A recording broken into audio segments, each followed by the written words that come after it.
Point है ये, जैसे हमने पढ़ा था ना आउटसोर्सिंग, जैसे आउटसोर्सिंग है, ये ऑर्गेनिक फार्मिंग है, ये ऐसे टॉपिक्स हैं जो एग्जाम में आते हैं। क्यों? क्योंकि ताकि हर कोई पास हो जाए, ताकि एटलीस्ट ऐसे क्वेश्चन दिए जाए कि हर कोई उसका आंसर लिख के आए, ताकि कम से कम पास तो हो बच्चा।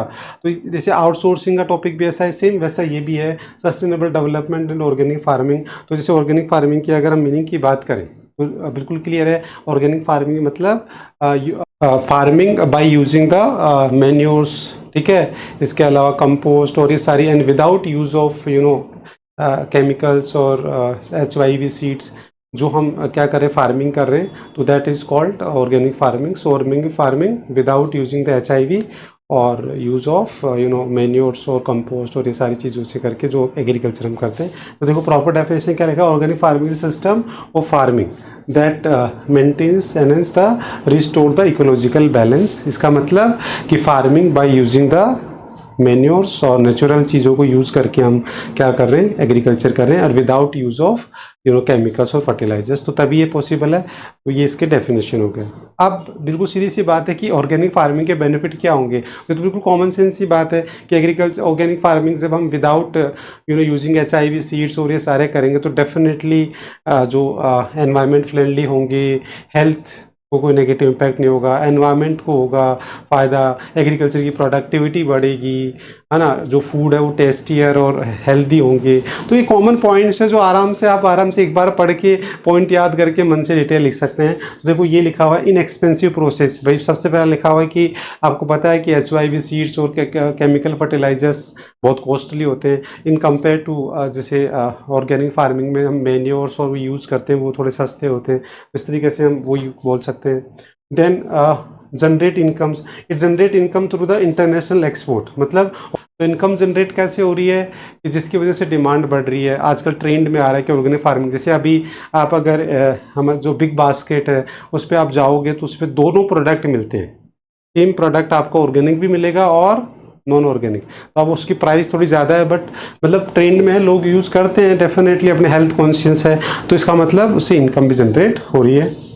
Then healthier and tastier foods, definitely organic farming का जो प्रोडक्ट होगा वो ज़्यादा हेल्दी और ज़्यादा टेस्टी होगा, ठीक है। सेव अनएम्प्लॉयमेंट प्रॉब्लम्स, क्योंकि देखो जो ऑर्गेनिक फार्मिंग होती है वो basically labour intensive technology based होता है, तो इसका मतलब वहाँ एम्प्लॉयमेंट ज़्यादा होता है, अनएम्प्लॉयमेंट की प्रॉब्लम ऑटोमेटिकली ख़त्म हो जाती है, ठीक है।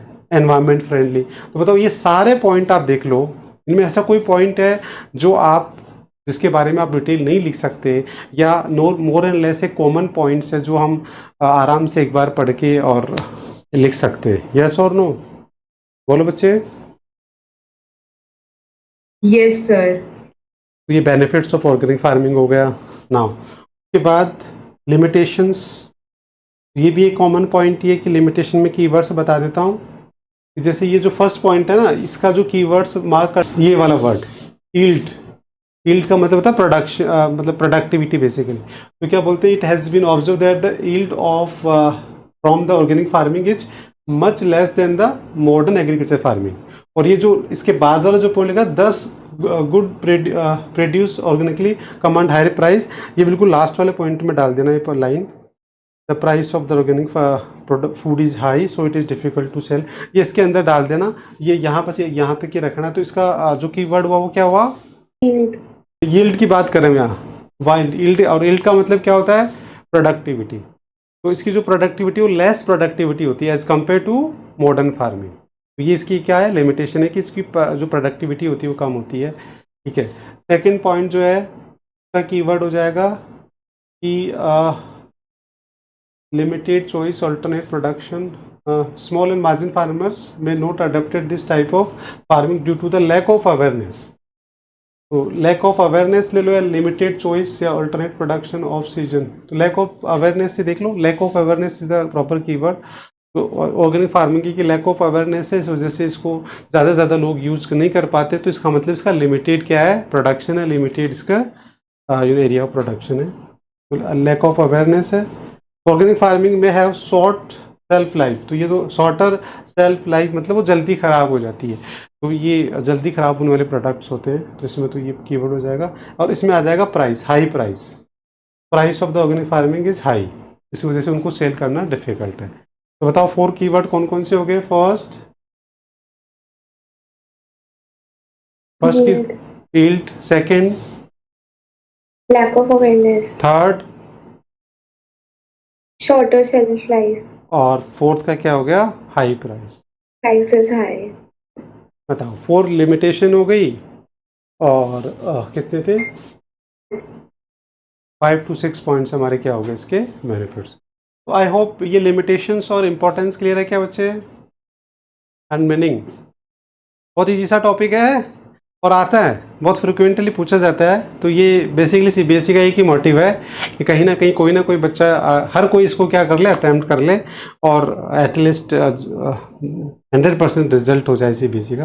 जैसे इजी क्वेश्चंस डाले जाते हैं, नो डाउट, ठीक है। जैसे subsidy of agriculture, argument favour again, जैसे ये मैंने बताया था आउटसोर्सिंग, जैसे डिमोनेटाइजेशन, जीएसटी, और ऐसे कुछ टॉपिक्स हैं जो कॉमन टॉपिक्स हैं, जो हर कोई आराम से, जो नहीं पढ़ के जाएगा ना, वो भी जाके एक बार आराम से लिख सकता है। आई होप ये टॉपिक क्लियर है। चले आगे। ये हमारा चैप्टर इज नाउ कंप्लीट। पूरा चैप्टर हमने कंप्लीट कर लिया है। अब इसकी टारगेट स्टडी फटाफट मार्क कर लो। देखो, रूरल जो डेवलपमेंट है उसकी टारगेट स्टडी है, वो मैंने आपको पार्ट वाइज देख लो फटाफट। सबसे पहला पार्ट क्या था? क्रेडिट। क्या था सबसे पहला part? Rural credit. Sir rural banking, एक तो सोर्सेज ऑफ रूरल क्रेडिट और rural banking critical appraisal. Self help group था एक तो, और एक क्रिटिकल अप्रेजल। मेन 2 पॉइंट वहां करने। सेल्फ हेल्प ग्रुप पे एक शॉर्ट नोट तैयार करना है, और क्रिटिकल अप्रेजल ऑफ ये करना। अब सोर्सेज वाला भी पॉइंट बहुत इजी है, वैसे उसको टारगेट स्टडी क्या ही रखना, क्योंकि देखो इंस्टीट्यूशन नॉन इंस्टीट्यूशनल एक बार पढ़ लो तो उसके 6 डिफरेंस आराम से किए जा सकते हैं, तो मैं उसको नहीं मानता। मेनली जो है वो आपको एक तो सेल्फ हेल्प ग्रुप पे शॉर्ट नोट्स, और एक क्रिटिकल अप्रेजल जिसमें अचीवमेंट, तो 2 पॉइंट को आप टारगेट स्टडी कर लो इसमें रूरल क्रेडिट के अंदर, ठीक है।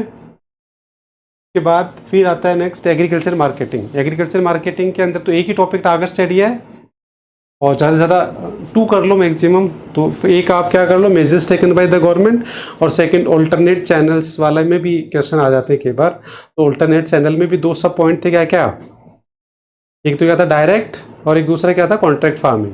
उसके अंदर 2 पॉइंट हमने डिस्कस किए थे, और measures taken by the government में 5 पॉइंट्स डिस्कस किए थे। तो दोनों टॉपिक हम इंपॉर्टेंट ले सकते हैं, टारगेट स्टडी है। देन उसके बाद बच्चे नेक्स्ट जो टारगेट स्टडी है वो क्या है?